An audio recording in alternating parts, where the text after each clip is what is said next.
ఇటువంటి అప్పుడప్పుడు పెడతా ఉంటుంది మరి. తన యొక్క యాటిట్యూడ్ ఏం చెప్పారు, తన యాటిట్యూడ్ టువర్డ్స్ మెన్ చాలా చెప్పుద్ది. ఇప్పుడు ఎందుకు చెప్తున్నావు అంటే మనం దానికి ప్రశ్న బాగా మాట్లాడుద్ది కూడా, బాగా మాట్లాడితే చాలా ప్రెటీగా ఉంటుంది తను. సో ఎప్పుడైనా ఇలా అడిగినప్పుడు చెప్పడానికి నాకు ఇబ్బంది కలిగే అంత బాగుంటుంది తను. సో తను పక్కన పెడితే శుచి కూడా మంచి సింగర్, బ్యూటిఫుల్ సింగర్ తను. మరి ఎందుకు మరి అంటే మూడ్స్ ఉంటాయి కొన్నిసార్లు, ఆ మూడ్స్ ప్రకారంగా ఎవరి గురించో బ్యాడ్ మాట్లాడకుండా అందరి గురించి బ్యాడ్ మాట్లాడేస్తుంది తను.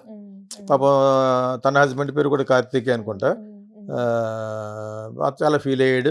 తర్వాత కొంతకాలం ఎక్కడికి వెళ్ళిపోయినట్టు ఉంది వేరే దేశం. తర్వాత మళ్ళీ వచ్చి మళ్ళీ మొదలుపెట్టింది ఇలా మాట్లాడడం. ఎస్పెషల్లీ ధనుష్ గురించి చాలా బ్యాడ్ మాట్లాడింది. మాట్లాడేముంది, మాట్లాడినప్పుడు కరెక్ట్గా మాట్లాడలే. ధనుష్ ఉన్నాడు, వాళ్ళ ఫాదర్ నాకు బాగా ఫ్రెండ్. అతను నాకు చిన్నప్పటి నుంచి తెలుసు, నాకు వాళ్ళ ఫాదరే. నేను డైరెక్టర్ అయిన తర్వాత ఒక 4-5 సంవత్సరాల తర్వాత డైరెక్టర్ అయ్యాడు.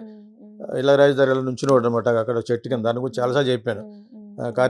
కస్తూరి రాజారు అంటారు, అతని పేరు యాక్చువల్గా మూర్తి ఏదో. సో అతను